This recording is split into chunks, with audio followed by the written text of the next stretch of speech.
Oke, baik. Orang bilang tak kenal maka tak sayang ya. Maka mungkin pertama sekali hari ini kita akan lebih kenal lebih dekat lagi. Hampir semua orang ketika ketemu dengan saya itu dalam situasi apapun ya, mau baik itu formal, informal. Kenapa sih namanya Acik? Kemudian apa maknanya? Atau ada juga menanyakan nama aslinya siapa sih? Orang beranggapan bahwa acik itu sesuatu hal yang unik mungkin dan sering diplesetin sih sebenarnya dengan kata asik, acik, asik seperti itu. Nah memang pada dasarnya acik ini kalau kita lihat dari beberapa daerah, kalau di Aceh terutama di daerah kelahiran saya Aceh Selatan, itu kalau acik itu sebenarnya sebutan nama lain itu dari makcik, biasanya adik mama. Nah, jadi sepupu-sepupu itu panggil saya di kampung itu ya Acik, karena di rumah saya dipanggilnya Nova ataupun Opa. Nah, sedangkan nama dari Acik itu adalah orang tua saya mengatakan di balik nama pemberian nama Acik itu ada karakter yang memang mereka harapkan yang ada pada diri saya. Yang pertama itu bertanggung jawab. Menurut mereka ya, menurut orang tua saya, nanti bisa dicek kembali. Sekarang kan zamannya digital, jadi bisa dicek di Google segala macamnya. Berwibawa, bertanggung jawab yang pertama, kemudian merawat, bermasyarakat, simpati. Jadi mereka berharap ketika saya tumbuh menjadi orang dewasa, mereka berharap bahwa pemberian nama Acik ini bisa menjadikan saya sosok pribadi yang bertanggung jawab, kemudian mandiri dan juga bermasyarakat. Nah itu dibalik pemberian nama Acik. Sedangkan nama Nova itu biasanya seperti orang Indonesia itu hampir rata-rata ketika lahir di bulan November namanya pasti Nova atau enggak Nopi, seringnya gitu. Kalau April itu kan seringnya kan juga sering disematkan Aprilia, kemudian kalau Februari itu Febriati dan segala macamnya ya. Jadi kalau nama Nova ini nggak punya makna khusus sih, yang punya makna khusus itu memang Acik ini. Dan memang keberkahan sekali sih bagi saya nama Acik ini, hampir selalu memudahkan saya dalam segala aktivitas. Udah ada besti di mana-mana aja ketika orang udah tahu namanya Acik, karena mungkin senang dipanggil Cik, Acik, ada yang manggil Aci. Tapi yang nggak mengenakan itu ada yang mengatakan bahwa Aci itu sebutan untuk orang Cina. Jadi ada yang nanya sama saya kapan saya mau alafnya. Masya Allah. Oke, itu mungkin dibalik nama Aciknya. Oke, berbicara dengan keluarga sebenarnya ini hal yang sensitif ya, apalagi kalau kita perempuan dan seorang ibu. Kalau dalam keluarga itu, kalau dalam bicara tentang status ekonomi, keluarga saya itu keluarga yang menengah ke bawah ya, bisa dibilang sangat sederhana. Karena ayah itu hanya berprofesi sebagai pekerja harian lepas, buruh bangunan. Kalau ibu itu hanya seorang ibu rumah tangga. Saya anak pertama dari 3 bersaudara, perempuan ketiga-tiganya. Dan saya juga cucu pertama dari 18 cucu nenek saya. Jadi pemegang tahta tertinggi itu saya di keluarga. Banyak banget cucunya. Nah, itu sekilas tentang bagaimana kehidupan keluarga.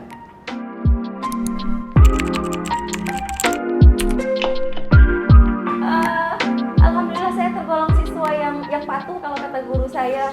Karena lebih cengeng anaknya, jadi takut untuk berantem. Badannya pun sangat kecil ya dibandingkan dengan teman-teman.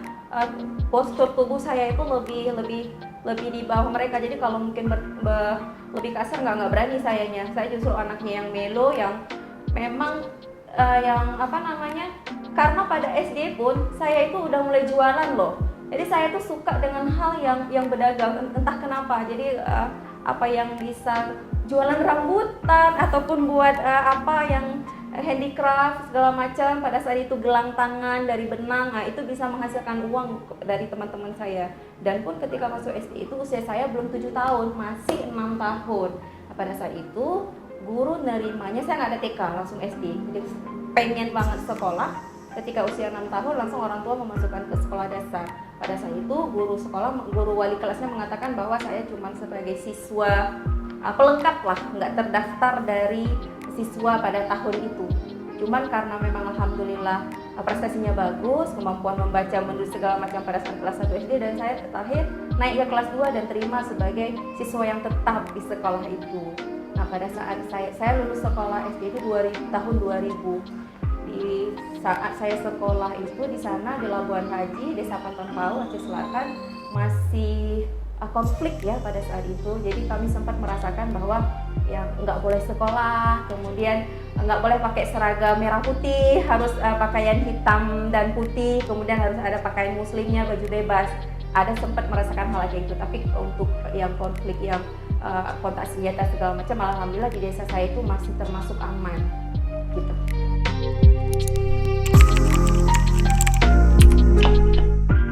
Oke, tentang kuliah ya. Kalau tentang kuliah ada hal yang menarik juga yang penuh perjuangan juga. Jadi awalnya saya lulus SMA 2006, 2 tahun setelah tsunami. Pada tsunami itu masih kelas 2 SMA ya, pada saat itu di Aceh Barat Daya. Jadi 2006 saya melanjutkan pendidikan ke Universitas Islam Negeri Banda Aceh. Kalau dulu istilahnya itu istilahnya itu IAIN ya, Institut Agama Islam Negeri. Kalau sekarang udah jadi universitas. Saya awalnya mendaftar di Fakultas Dakwah jurusan Komunikasi Penyiaran Islam, KPI, sama nih dengan pekerjaan yang sekarang KPI. Kalau sekarang KPIA, nah dulu jurusan saya itu KPI. Cuman setahun setelah lagi senang-senangnya nih, 1 tahun di sana sudah punya teman, kemudian sudah mulai aktif di majalah Sumber Pos pada saat itu. Nggak tahu saya apakah sekarang masih eksis majalah Sumber Pos ini, karena itu murni mahasiswa KPI yang menjalankannya, ada radionya juga. Nah pada saat itu lagi aktif-aktifnya karena sudah semester 2. Namun qadarullahnya orang tua tidak menginginkan saya untuk menyelesaikan studi di fakultas tersebut, terutama di jurusan tersebut. Orang tua saya itu menginginkan sekali anaknya menjadi guru. Menurut pemahaman orang tua saya, menjadi PNS itu adalah karir yang terbagus dan jalur yang paling mudah ditempuh kalau mau lulus PNS itu guru. Menurut pemahaman orang tua saya, dan beliau menginginkan pada saat itu saya untuk pindah jurusan lain. Awalnya beliau menginginkan saya pindah ke Universitas Yah Kuala, jurusan bimbingan konseling. Namun saya bilang setelah berusaha untuk menjelaskan para orang tua, boleh nggak kalau tetap di UIN saja, jadi cuma pindah fakultas. Karena pada saat itu ya ada pergulatan batin lah, sudah berusaha untuk menjelaskan KPI ini bagus segala macam, namun memang orang tua menginginkan yang lain. Namun saya yakin bahwa pilihan orang tua biasanya ya pilihan Allah juga, karena restu orang tua ya restu Allah. Ketika kita melaksanakan keinginan orang tua, insya Allah Allah juga akan memberikan keberkahan dan kelancaran. Dan terakhir saya memutuskan 2007 itu ikut tes ulang lagi di UIN-nya, ambil formulir lagi, pilihlah ke Fakultas Tarbiyah, jurusan bimbingan konseling. Nah, alhamdulillahnya memang 2007 saya masuk ke jurusan yang baru, namun karena itu masih dalam universitas yang sama walaupun beda fakultas, ada beberapa mata kuliah umum itu yang diterima, artinya saya nggak perlu harus ngulang semuanya lagi. Misalnya kalau dulu ada bahasa Arab 1, bahasa Arab 2, matrikulasi lah kalau waktu saya kuliah namanya. Nah itu udah diakui di fakultas yang saya jalani itu. 2007 saya masuk ke bimbingan konseling. Dulu singkatannya itu TKI, bukan Tenaga Kerja Indonesia ya, tapi Tenaga Kependidikan Islam. Nah jurusannya itu Kependidikan Islam, Tarbiyah Kependidikan Islam, itu singkatannya TKI. Alhamdulillah 2010 saya selesai, artinya berarti dari 2007 sampai 2010 itu saya butuh waktu 3 tahun, S1-nya selesai alhamdulillah. Karena pada saat itu banyak sistem program ini semester pendek atau SP. Jadi kalau ditanya saya unitnya berapa, saya bingung unitnya berapa, karena dari letting 2007 saya masuk kuliah, letting 2005 pun saya juga ada di dalam unit tersebut. Karena mau mengejar bahwa, karena menurut saya 2006 saya masuk ke UIN, 2010 ya harus selesai, walaupun harus pindah dari 2007 harus pindah ke jurusan yang lain. Alhamdulillah 2010 saya berhasil wisuda dengan predikat terbaik pada saat itu. IPK-nya juga alhamdulillah tinggi, 3,84 kalau nggak salah. Saya cuma dapat 1B pada saat itu. Atau udah susah sekali mata kuliah itu untuk mendapatkan nilai A.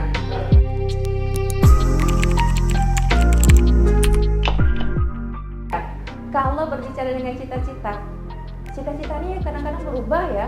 Dulu pada saat saya SD, saya tertarik menjadi seorang guru. pengen banget menjadi seorang guru atau minimal menjadi seorang penjahit. Nggak tahu kenapa, saya merasa bahwa kalau bisa menjahit itu gampang untuk jahit baju, karena mungkin ketika beli baju itu agak susah di ukuran. Kalau beli S kekecilan, kalau beli M kegedean dengan ukuran yang lain, jadi harus selalu dipermak. Saya merasa bahwa kalau jadi penjahit ini kayaknya enak nih. Namun seiring berjalannya waktu, sebenarnya saya paling tertarik dengan dunia penyiaran. Cuman karena memang cuma 1 tahun kemarin sempat di KPI-nya, dan cita-cita yang dalam terhati itu memang terjun di dalam dunia penyiaran, terutama di bidang host ya. Karena 2012 saya pernah bekerja di lembaga NGO juga, di ILO istilahnya, International Labour Organization. Itu saya dipercayakan menjadi host. Jadi setiap kali kegiatan mereka selalu dipakai sama mereka, alhamdulillahnya.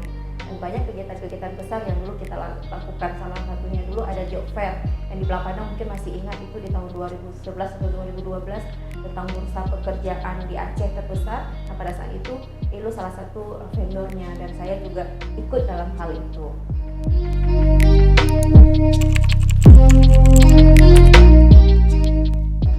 Saya lulus kuliah itu 2010, alhamdulillah nggak sempat nganggur. Jadi waktu saya mulai pertama bekerja itu di OKI, Organisasi Konferensi Islam. Itu adalah lembaga NGO ya. Itu ada 58 negara muslim sedunia bergabung dan membentuk organisasi OKI ini. Izinnya itu langsung di bawah PBB, dan kita bergerak pada saat itu, saya bergabung di program yang namanya Orphan Kepala Program. Artinya ini pendampingan anak-anak yatim Aceh, khususnya korban tsunami. Di 2010 itu wisudanya di bulan, kalau nggak salah bulan 9, bulan 10 saya udah bergabung dengan OKI ini, alhamdulillahnya. Itu lama saya bekerja di situ sampai 2012. 2012 memang karena NGO nggak boleh bertahan lama di Aceh, 10 tahun kan harus selesai karena NGO. Jadi cuman donaturnya masih mau melanjutkan programnya. Anak-anak yatim juga masih banyak yang harus diberikan beasiswa pendidikan dan segala macamnya. NGO ini dialirkan ke lembaga sosial masyarakat atau LSM yang lokal, dan pada saat itu terpilihlah PKPU kalau dulu istilahnya, dan sekarang menjadi nama HI, Human Initiative. Dari 2012 itu saya dialihkan beserta dengan program dan tenaga karyawannya lah, stafnya bekerja di PKPU ini, dan 2020 diubah nama menjadi HI. Di situ berakhirnya sampai 2021 kemarin, ketika hampir, berarti Orphan Kepala Program ini hampir 10 tahun saya menggeluti kegiatan sosial ya, karena kita ngurusin anak-anak yatim di Aceh Besar dan Banda Aceh. Itu kita punya 2000 yatim setiap tahunnya, dan itu regenerasi. Jadi dari dulu itu biasanya kami dipanggil Umi di sana. Jadi anak-anak yatim itu sangat ramai. Ada di Sabang, Pulau Aceh, Aceh Besar seluruhannya, dan juga Banda Aceh. Kemudian kalau ditanya kenapa memilih pekerjaan tersebut, mungkin salah satu ya dari arti dibalik nama tadi, karena kan dibilang bermasyarakat dan juga merawat. Nah, ketika kita bergerak di lembaga sosial ini kan yang harus pertama dimiliki itu adalah kepedulian terhadap sesama. Kalau mau bekerja di lembaga sosial untuk mengharapkan imbalan bukan tempatnya. Karena kalau kata Anies Baswedan mengatakan relawan itu tidak berbayar, karena memang tidak ada harganya, tidak sanggup berbayar, karena nggak ada nominalnya yang pantas untuk kita bayar ketika orang itu bisa melakukan pekerjaan memang dari hati nurani dan membantu banyak orang. Dan kemudian hadis Nabi yang mengatakan bahwa yang mengurusin anak yatim seperti jari telunjuk dan jari tengah nanti berada di surga, dekat dengan Rasulullah SAW. Siapa sih yang nggak mau dekat dengan Nabi kita, Nabi Muhammad SAW? Nah, salah satu alasan terbesar itu adalah keinginan untuk bisa bersama Rasulullah nanti di surga, bisa duduk berdampingan. Makanya ya udah lembaga sosial itu, Orphan Kepala Program itu salah satu jalan untuk bisa mengurusi anak-anak yatim yang ada di Aceh ini. Dan untuk masuk ke lembaga tersebut sebenarnya bukan melalui tes yang segala macamnya juga. Ada orang yang berjasa bagi saya pada saat itu, dan sampai sekarang saya belum tahu orangnya siapa. Kemungkinan besar adalah dosen saya ataupun memang relasi dari saudara dan segala macamnya. Saya belum tahu orangnya karena pada saat selesai sidang sebelum wisuda itu saya sudah menjadi asisten dosen. Nah, pada saat sebelum bergabung di OKI, orang OKI meminta untuk menjadi narasumber untuk ada kegiatan mereka, dan kemudian seminggu setelah itu mereka memanggil saya untuk bergabung bersama-sama sampailah beralih ke PKPU, dan HI itu berakhirnya di 2021. Berakhir 2021 pun karena memang sudah ada pekerjaan di KPI. Takutnya nanti kurang fokus mengurusin karena dua pekerjaan yang memang sama-sama menuntut profesionalitas, sama-sama menuntut juga kepedulian dan segala macamnya. Ya udah mundur di salah satu.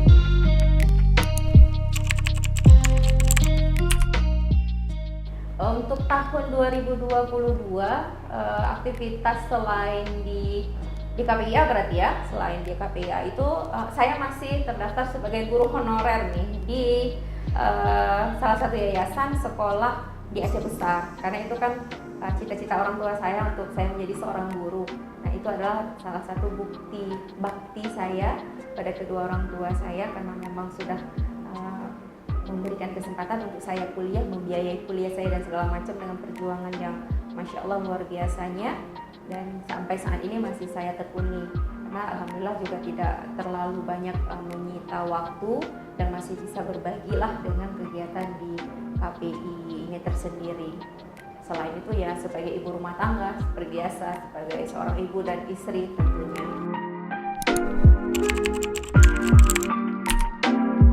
Ya, waktu itu kalau nggak salah di 2020 ya, di akhir 2020 untuk ada pengumuman bulan 10 atau bulan berapa saya lupa. Pada saat itu ada pengumuman bahwa KPI Aceh ini membuka lowongan secara besar-besaran untuk seluruh masyarakat Aceh, generasi terbaik Aceh untuk bisa ikut andil dalam pemilihan komisioner KPI Aceh. Nah, saya kan dulu waktu S1 tuh sempat kuliah nih di jurusan Komunikasi Penyiaran Islam di Fakultas Dakwah. Meskipun saya hanya 1 tahun di sana, alhamdulillahnya teman-teman seangkatan saya itu menganggap saya itu juga alumni di sana. Jadi saya juga dimasukkan ke dalam grup alumni KPI itu. Nah, pada saat itu memang salah satu pansel yang bertugas, saya sebutkan namanya ya, dosen saya dulu Bu Ade Irma. Nah, beliau nge-share lah sama alumni-alumni nih, alumni KPI, siapa yang mau join atau siapa yang mau mencoba, mana tahu rezeki kan gitu, untuk ikut berpartisipasi ketika dibuka kesempatan bisa berkarir di lembaga Komisi Penyiaran Indonesia Aceh ini. Jadi dalam grup alumni itu saya mendapatkan selebarannya, dan ketika saya baca persyaratannya nggak yang begitu muluk, yang masih bisa dipenuhi lah, masih bisa dijangkau juga, dan saya ikut pada saat itu. Cuman yang saya heran, dalam satu grup alumni itu yang justru kawan-kawan saya yang lulusnya di KPI nggak ada satu orang pun yang ikut. Hanya saya yang cuma 1 tahun sempat kuliah di KPI, cuman saya yang ikut satu-satunya. Dan setelah mengikuti tes berbagai tahap, dari mulai seleksi administrasi, kemudian tes tulis, CAT, segala macam, psikotes, tes wawancara FGD, sampailah terakhir di fit and proper test. Qadarullahnya mungkin berkat doa orang tua saya, kemudian juga doa dan support dari orang-orang terdekat sama saya, dan alhamdulillah Allah mentakdirkan saya untuk menjadi komisioner KPI Aceh, walaupun banyak sekali persaingan dan banyak sekali orang pada saat itu yang ingin mendapati posisi yang untuk saat ini ya, alhamdulillah sekali. Ya, berbicara tentang sistem penyiaran di Aceh, sebenarnya sudah bagus ya sistem penyiaran kita di Aceh. Sudah ada siaran konten lokalnya walaupun hanya 10%, kemudian jam tayangnya juga sudah di jam tayang utama, maksudnya ya udah di jam tayang yang memang banyak penontonnya. Mungkin ke depan, karena memang Aceh ini kan sesuatu provinsi yang memiliki banyak sekali unsur kebudayaan dan juga luas kan, kita ada 23 kabupaten kota kalau saya tidak salah. Nah, jikalah misalnya kita sistem penyiaran kita ini semua stakeholder di dalamnya, baik pemerintahan, kemudian juga KPIA-nya, kita bergandengan tangan, kita ada koordinasi, ada komunikasi dalam segala hal. Saya rasa sistem penyiaran kita jauh akan lebih baik lagi dari sekarang, karena memang masyarakat kita sangat membutuhkan konten-konten yang edukasi. Semakin bagus penyiaran di Aceh, tentunya semakin bagus apa yang dinonton sama masyarakat, dan efeknya juga akan berimbas ke masyarakat itu tersendiri. Jadi yang harus dibenahi pertama mungkin komunikasi ya, silaturahimnya dari lembaga-lembaga penyiaran, kemudian juga KPIA tersendiri sebagai regulator penyiarannya, dari pemerintahannya, dinas pendidikan, kemudian MUI, dinas syariat Islam, segala macamnya, dan juga masyarakat itu tersendiri. Karena memang kita nggak bisa menyalahi juga misalnya dari rating siaran yang ditonton sama masyarakat. Kadang-kadang memang orang-orang lebih senang nonton yang lebih banyak hiburannya, infotainment segala macam kalau siaran nasional ya, dibandingkan dengan mungkin yang program-program atau siaran-siaran yang lebih menilai edukasi. Dan ini yang harus kita lebih fokus lagi. Ayo sama-sama kita ambil andil untuk memperbaiki sistem penyiaran kita, terutama di Aceh yang kita memiliki kekhususan khusus yaitu syariat Islam, dan mudah-mudahan memang kita bisa melaksanakan sistem penyiaran di Aceh itu sesuai dengan syariat Islam dan sesuai dengan kekhususan Aceh tersebut.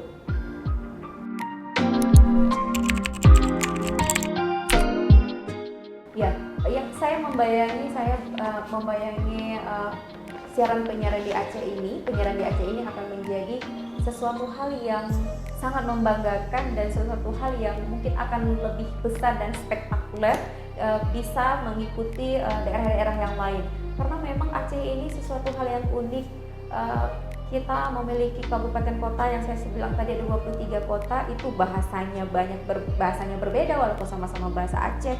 Belum lagi mungkin kayak daerah kabupaten Bener Meriah, Aceh Tengah, kemudian Kutacane itu kan ada bahasa tersendirinya. Belum lagi kalau di Aceh Selatan itu ada bahasa Jamenya, ada lagi bahasa Klutnya. Bahasa Aceh juga berbeda antara kita, kalau istilahnya Barsela, barat selatan sana di seberang Gerute sama di sebelah Selawak itu juga berbeda. Bahasa saja kita memiliki kekayaan yang luar biasa. Belum lagi budaya, belum lagi tentang keseniannya. Jadi ketika misalnya konten lokal ini betul-betul dikemas semenarik mungkin dan semua daerah Aceh itu bisa tercover, berarti kan akan lebih banyak konten lokal yang bervariasi, yang menarik, dan juga memiliki nilai edukatif luar biasa.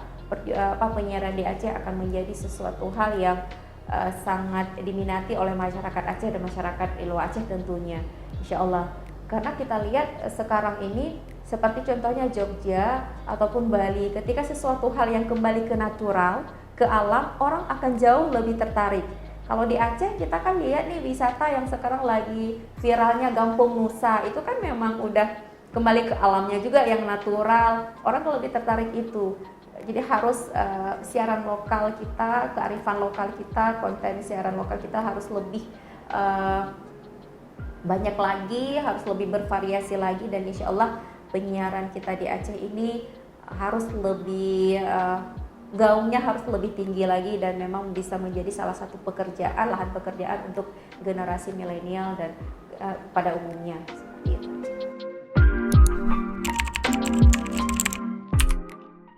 Ya, untuk saat ini apalagi kemarin kita masih pandemi ya, sekarang walaupun memang sudah bisa dibilang, tapi pandeminya belum selesai, udah endemi, kita udah bebas masker, namun memang efek dari pandemi itu masih terasa. Banyak sekali bisnis penyiaran di radio, contohnya ada yang memang harus berhenti, dan kita belum tahu mungkin alasannya apa, pasti punya alasan tersendiri.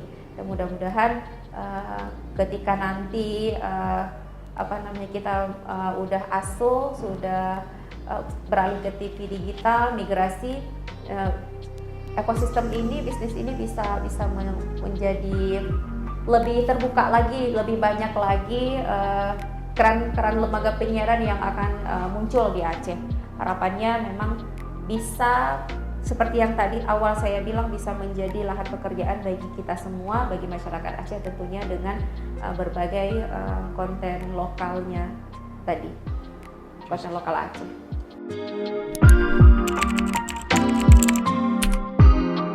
Ya, berbicara tentang perubahan tentu pasti akan banyak pro dan kontra. Pasti kalau kita bicara siap nggak siap, banyak sekali hal alasan yang akan muncul. Namun dalam hal teknologi ini kita kan harus selalu membuka mata. Karena kalau kita lihat sejarah penyiaran ini, Indonesia termasuk salah satu negara yang tertinggal kalau dalam hal digitalisasi. Negara jiran kita saja, Malaysia, sudah selesai nih digitalisasinya. Kalau Eropa memang jauh lebih lama, lebih jauh dibandingkan negara kita, mereka sudah menyelesaikan ASU ini. Dan harapannya kalau dibilang kesiapan, insya Allah ketika masyarakat Aceh ini diberikan pemahaman untuk adanya perubahan, saya rasa masyarakat kita akan aware, akan membuka mata untuk hal itu, dan mereka juga akan siap. Dan ini lagi-lagi menjadi tanggung jawab kita bersama, tugas kita bersama untuk ayo sama-sama kita menyukseskan migrasi ke TV digital ini, karena ini bukan hanya tugas dari dinas terkait misalnya, atau dari pemerintahan, atau cuma dari KPI tersendiri, tetapi semua elemen masyarakat ini harus ikut andil untuk bisa memberikan pemahaman atau memberikan informasi sebenarnya apa sih manfaat dari digitalisasi ini, apakah merugikan kita atau justru menguntungkan kita sebagai masyarakat Aceh. Nah, butuh sosialisasi lagi, dan saya rasa masyarakat Aceh siap untuk hal ini.